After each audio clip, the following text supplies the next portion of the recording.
What's up, everybody?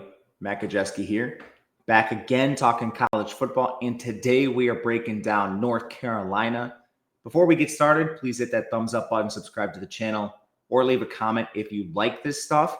Today, with North Carolina, we are not talking TMZ-style gossip reporting on Bill Belichick's life. We are here to talk about the actual on-field football that the media has been neglecting. That'll begin with last year, talk about what happened and how we got to this point, then the roster and what to expect moving forward. So we will begin with last year's efficiency metrics. It kind of got off the rails for North Carolina. That will happen when you lose your starting quarterback in the first game of the year. The main place they struggled on offense was the pass game. That should come as no surprise with Criswell making quite a few starts. Receiving game never quite got off the ground. And they were limited. They were a one-dimensional team that relied on Omarion Hampton, who had an unbelievable year, which got him drafted in the first round. But this unit relied on their offensive line, relied on their run game, and when they got down in situations and had to play from behind, they often struggled to crawl their way back. Defensively, the best unit was the pass rush. Everything else was around average. And overall, this team ends up making a coaching change. And this is the part everyone knows. Bill Belichick is in. He's joining the college ranks after coming from, he's the best NFL coach of all time, but it didn't exactly end well. I think that's the best way we can put this. With that said, the staff, I think, is pretty decent. You still have Freddie Kitchens as your OC. He was the architect of that North Carolina run game that absolutely dominated last year, but he's been there for a while. They've actually been a very good rushing attack for a few years. And then on defense, Steve Belichick comes over from Washington, where he's coordinated some pretty good defenses through his career. So right away, this team is hoping to improve on their 6-7 record from last season.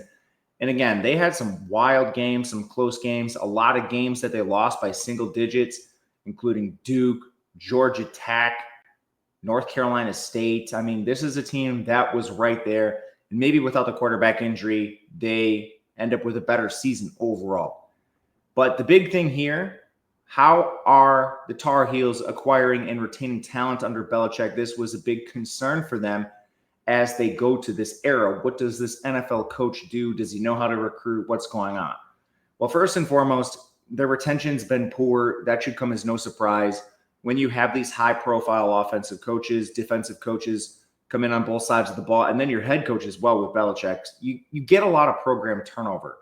They still are recruiting towards the top of the ACC, and I expect this to improve year over year as they get further into the Bill Belichick regime. And then their transfer class this year is 9th. People want to play for Bill Belichick. My question moving forward with him is, how do they retain this? How do they acquire more talent via recruiting from the high school ranks? Players are going to want to come here if they get proof of concept right away. This year one, it's going to be a little bit of a struggle, I think, at times, especially early on as they adapt to the college game. But we're talking about one of the best NFL minds of all time. He should be able to put a good product on the field. So with that, who is on this team? Let's take a look at our data usage tool. We have this available in Discord if you would like. Transfers are in yellow. What we are trying to do is project a 2-deep depth chart and then give you a value score here, which basically is trying to tell you how good a player is, with 50 being dead average. We have the year to the right of the player. That's the year they are in school, how many snaps they played the last 2 years, what recruit rank they were in terms of a star, and then that value score you mentioned. How it works looks first at your recruiting, and then it takes a look at your on-field play. The more snaps you've played, the less it looks at that recruiting. So we begin with a transfer in Gio Lopez, who comes from South Alabama to North Carolina. He is one of the prime transfers in this class. It is a transfer-laden class. But he broke out last year, had an awesome season overall. The OC actually parlayed this into a Power 4 offensive coaching job as well. But anyway, Lopez, now a redshirt sophomore, he's 6 feet, 220 pounds. He completed 66% of his passes for just shy of 2,600 yards. That was 8.2 yards per attempt. He had 18 touchdowns, 5 picks, 18 big-time throws, 13 turnover-worthy plays. and he displayed elite dual threat ability. This guy rushed for 463 yards. That was 5.6 yards per carry. Took 15 sacks, but that was a very good number, just a 12.5% pressure to sack ratio. He finished as the 31st most efficient QB in college football. Only real concern I have with him is now you need to bring this from the Sun Belt to the ACC, but the infrastructure is pretty good here, and I like the offensive staff. If it doesn't work for whatever reason and he can't make the jump, Max Johnson is back after getting hurt last year in the opener. He's a former four-star, has played with LSU and Texas A&M. He's 6'4", 225. Actually had a pretty good season in 23 with A&M with a 62% completion. 1,400 yards, 9 touchdowns, 5 picks. Not the most mobile guy, but he doesn't take a lot of sacks either, which is a positive. So having a veteran like him back, I think will at the very least help Lopez. And he might need to start some games this year. They also recruit a 4-star freshman in Bryce Baker. He's in this cycle, probably not going to play this year, but good to be recruiting 4 stars. Love it from this staff. At running back, you're losing Omarion Hampton. Huge loss is what it is. You need to fill the void. They stood pat mostly on their unit. So I think we're going to see Davion Gauss, Caleb Hood. Gauss is a sophomore 3-star. He's 5'11", 215. He rushed 67 times for 326 yards last year, had 4 catches. Pretty good efficiency, 3.57 yards after contact per attempt was above average. I think he probably leads this backfield. The main question is, do we see another back play? We have in the past. Last year, we did not. Caleb Hood has been around for a while. He's a former 3-star, a legacy, 6 feet, 220. He rushed 18 times for 81 yards. That was 4.5 yards per carry. He's been there for 4 years, and he's posted lackluster efficiency. 2.91 yards after contact per attempt's not bad, but it's not good. It already trailed Gauss. So I'm just wondering, this staff, Kitchens that is, use Hampton in a workhorse role for a reason. They didn't really believe in some of these guys. Now, most of them were young. Hood is not that. He was a veteran and still couldn't get on the field, which kind of leads me more towards Gauss. We'll see what happens, but I'm not really sure Hood is the answer. From there, they have an incoming 3-star freshman in Damon June. They have a JUCO transfer, a former JUCO transfer, and Charleston French. French actually had a couple good runs last year. He averaged 8.4 yards per carry on 10 carries. But with that said, it's going to be hard to replace Omarion Hampton. Don't be surprised if this unit takes a small step backwards, but that's just kind of what you get when you have first-round draft picks at the running back position on your roster. Still should be a very good unit. At wide receiver, they are replacing J.J. Jones, Nate McCullum, and Christian Hamilton. They did add a couple transfers, and I think kind of the crown jewel of this transfer class is Nathan Leacock from Tennessee, who's a former 4-star. He's 6'3", 217, but he only has 1 catch so far to this point in his career. Tennessee has been pretty loaded at wide receiver, so this isn't really any slight to him, but it's at least a slight concern that he did not get on the field with Tennessee. Still, 4 stars with this size don't come around very often. From there, they have a number of incumbent players that are a 4-star caliber. 4-star Jordan Shipp is back. He's now a sophomore. He played 162 snaps last year with middling efficiency, but just wasn't on the field enough, in my opinion. He's 6'2", 190, caught 9 passes, played in the slot 89% of the time, but barely over 1 yards per route. We'll see if he can develop as now a sophomore.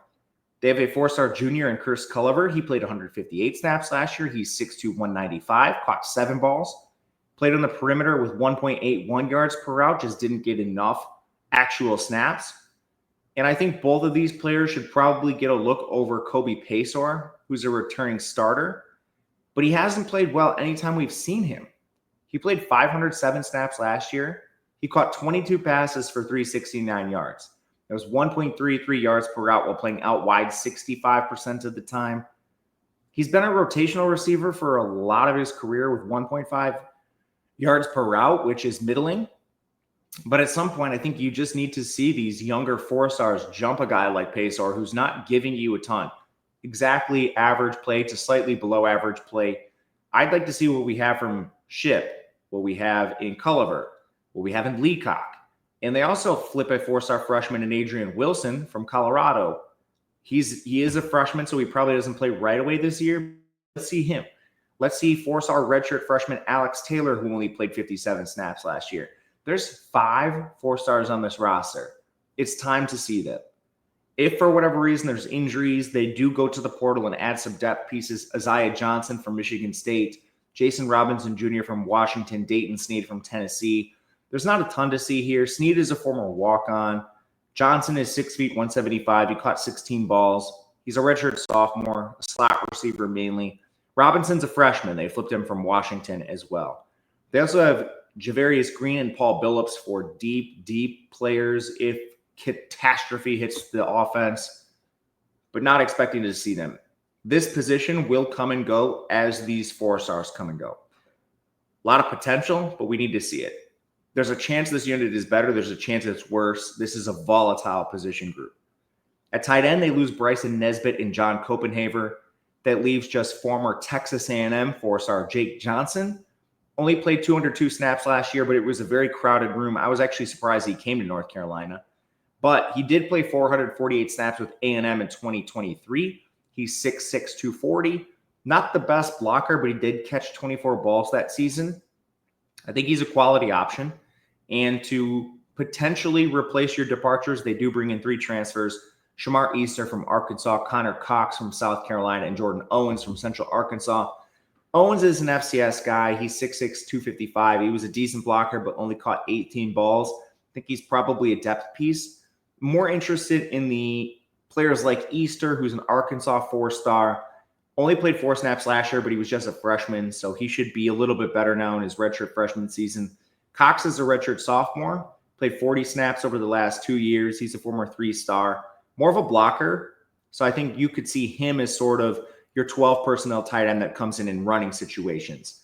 It would be hard for this unit to live up to Nesbitt and Copenhaver, but there's quite a bit of talent here. 2 4-stars in the room. I actually don't mind the tight end position. Offensive line, this unit was a huge strength last year, paved the way for Hampton. They do lose their 2 best players in Willie Lampkin and Howard Sampson, but they do return 3 starters, and they return Trevion Green, who played 819 snaps last year, primarily at right tackle. I think there's a chance he moves to the left. People will bring up his pass blocking. He allowed 40 pressures and 10 sacks. That was really bad. But he was a good run blocker. All his run blocking stuff graded out positively. He's obviously not going to be your best offensive lineman unless there's significant growth as a pass blocker. But it wasn't all bad for Green. He was actually good as a run blocker. I think he plays one of the tackle positions, just not sure if it's right or left. For the other position, probably a transfer. They bring in Will Osteen from Jacksonville State, Miles McVay from Alabama, William Boone from Prairie View A&M, and Jordan Hall from UAB. Osteen started 3 years with Jacksonville State at left tackle. The biggest concern with him is his size. He's just not big enough to play at the Power 4 level. I say that, but last year, this team found a way to play with Willie Lampkin, so maybe size is not the biggest concern. He's been awesome. He allowed just 11 pressures and 2 sacks. So I think he has a good chance to play one of your tackle positions. McVay's a former 4-star. He has 122 snaps. He's played left and right tackle. We just haven't seen a lot of him. Boone, he's 6'6", 340. He's an FCS transfer. Again, he's coming in from Prairie View A&M. We don't know what the jump is going to be for him. It's obviously a big jump, but you just don't get a lot of guys that are 6'6", 340. So he's sort of this ball of clay and a volatile piece. But if he ever clicked that size, you cannot teach. And then finally, Hall started one game last year with UAB. He was a little below average, so I don't think you see a lot of him. At guard, specifically left guard, they return Aiden Banfield. He's now a sophomore, played 649 snaps last year. Above average across the board, 19 pressures allowed. Very good run blocker. With another year of experience, I think he gets even better. At Georgia, Austin Blasky is back. He is a former Georgia transfer. He played last year, started for the first time, and he was awesome on his 789 snaps. Quality run blocker, elite pass blocker, only allowed 5 pressures, no sacks. That's a great place to start. So who plays the final guard spot? Fortunately, on top of all those tackle transfers, they bring in Daniel King from Troy, Chad Lindbergh from Rice, Crystal Kelly from Holy Cross, and Ja'Kai Moore from South Carolina. Starting with King, he's a 3-year starter, played guard and tackle, and he played awesome last year. 11 pressures and 1 sack. He has over 2,600 snaps to his name. Yes, it was at Troy, but he's an option. Lindbergh, he has the recruiting pedigree. He was a Georgia 4-star, had to transfer down to Rice to get playing time last year. He was great as a pass blocker, 14 pressures, 1 sack. The reason he's not higher on this metric chart that we have, his run blocking was a little below average. From there, Kelly's an FCS transfer. He started at center. He was up and down, which probably means he's the backup center. And then finally, Ja'Kai Moore is a former 4-star. He is over 1,700 snaps to his name, but it's been a while since he even played average. You have to go back to 2021 to see that, but he has played every single offensive line position except center. This O-line has a lot to replace, not body-wise, but just Lampkin and Sampson were awesome. I like the 3 starters they return. I think they've done a good job in the portal replacing Sampson and Lampkin. I think perhaps there's a slight step back just because those are elite players, but I wouldn't expect a big step back. I think you are still looking at this offensive line being a strength of the team. Getting to defense. They lost most of their edge group. Desmond Evans is gone. Bo Atkinson. This is a problem because that was the best unit on the defense. They do retain a 4-star redshirt sophomore in Tyler Thompson. He played 148 snaps and actually flashed good pass rush ability when he was out there. But the rest of the group is probably coming down to transfers. Smith Vilbert from Penn State, Joseph Mopoi from Penn State, Bryce Yates from UConn, and Melkart Abdou-Janoud from Delaware. As far as the Penn State guys go, Vilbert, he went to Penn State in 2019, and he's now still in college due to some injuries. But he's 282, plays inside and out. He's been a slightly above average pass rusher and run defender. Mupoi is a 4-star redshirt sophomore. He's only played 4 snaps, but those are 2 players immediately transferring down from elite program in Penn State that should get some time on the field.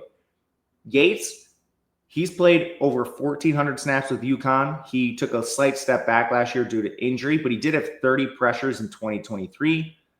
Abdou-Janoud is an FCS guy. I don't think we see a lot of him, probably more of a rotational piece.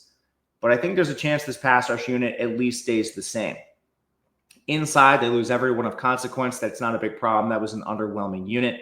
They do bring in CJ Mims from East Carolina, DeAndre Robinson from Florida, and Isaiah Johnson from Arizona. Mims has the most experience. He played 574 snaps last year. Good run defender at 300 pounds, average pass rusher with just 10 pressures. But the real ceiling probably comes down to Robinson. He's a 4-star sophomore who played 162 snaps last year.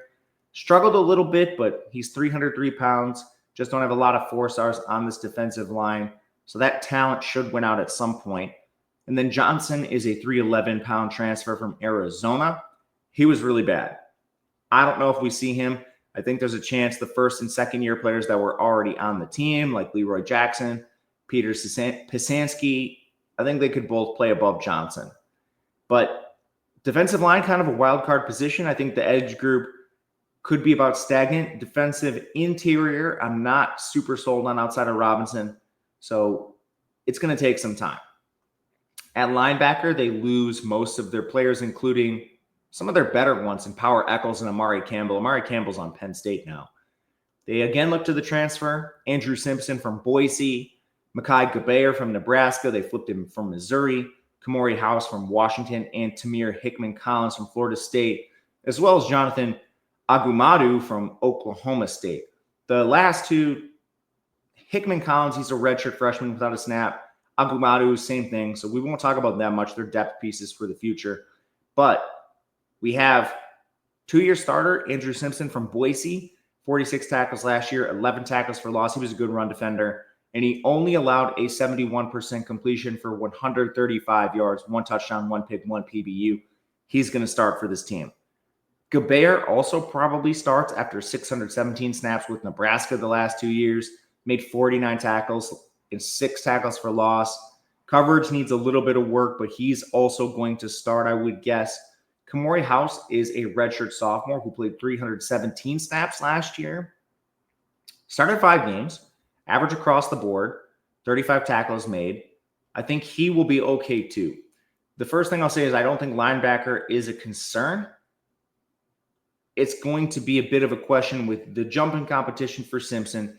Gabayer needs to play more. House needs to play more. So there are questions with these players, but I do think this is overall a comparable unit talent-wise to Eccles and Amari Campbell. Defensive back, they do return a little more in their secondary. They still lost their top corner in Elijah Huzzy.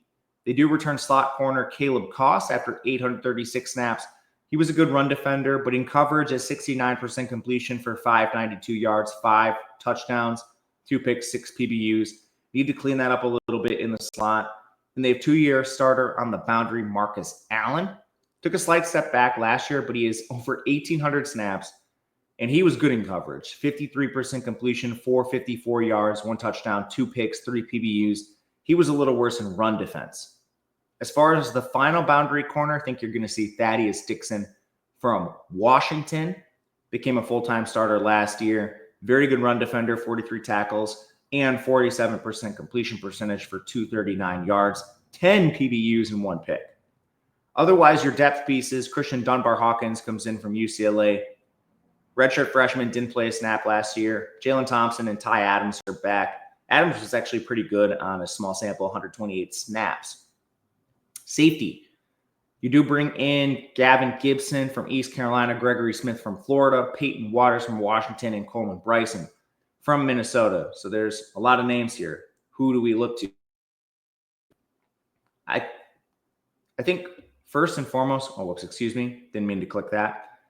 First and foremost, you probably look to Gavin Gibson. He played with Maryland originally and then goes to ECU last year, played 630 snaps, good run defender, 71% completion for just 297 yards, 1 touchdown, 3 picks, and 4 PBUs. And he also played a little bit in the slot, so he gives you that versatility. Otherwise, Gregory Smith, he's a redshirt freshman, 4-star from Florida, played 100 snaps last year and looked pretty good on a small sample. Waters is also a 4-star sophomore, played 10 snaps with Washington. He's a candidate for safety in the slot as well.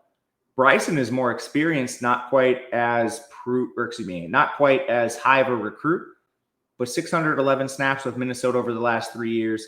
He's been below average in the last 2, which comes primarily from weaker coverage numbers. He's been good in the run game, but probably more of a depth piece. And I mean, this safety position's really deep. They have 4-star sophomore Malcolm Ziegler. He played 20 snaps. They have 2 other 4-star DBs in Jaden Patterson and Ty White, who played a little bit. You also have players that are a little more experienced, like Will Hardy, who played 295 snaps, and Trey Miller, who played 78.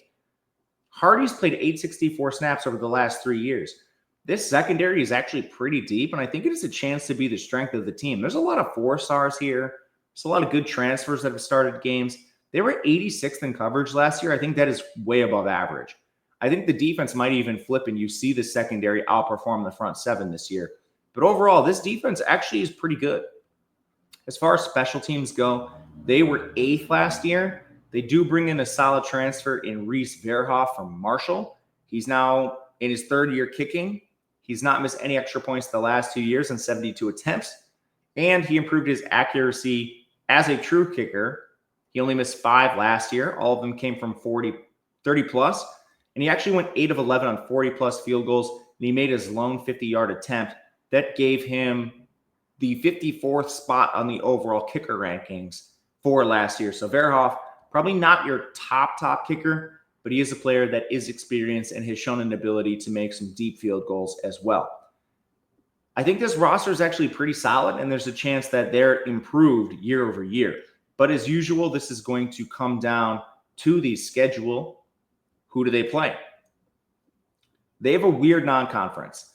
Road trip to Charlotte, Richmond, those should be 2 wins. TCU is a tough game. From there, you have a road trip to the Bounce House playing UCF, who is a completely rebuilt team with Scott Frost. But Bounce House is a really tough place to play. Then you go into your bye, followed by Clemson. It's a very weird bye structure. You actually have byes on either side of Clemson. But that is really your only tough game in the ACC. Now, there are other games that are going to be competitive, but I say that because they're dodging Miami. They're dodging SMU. They're dodging Georgia Tech, Louisville. Where are the elite teams from the ACC on the schedule? There's one. It's Clemson. That's it. The rest of your tough games, I mean, you're playing Cal, Stanford, Wake Forest. Those are three of the worst teams in the conference. Your middle-class games are against Virginia, Syracuse, Duke, and NC State.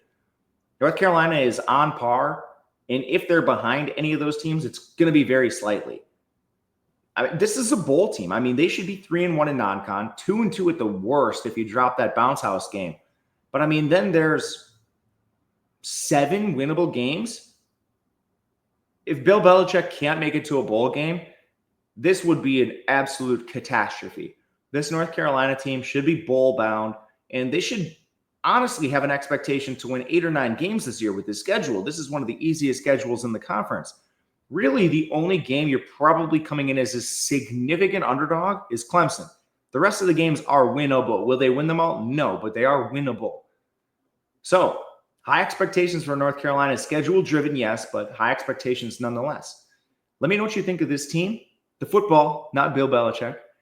And anything else, leave it in the comments. I will read them all. Until next time, thank you guys for watching, and good luck.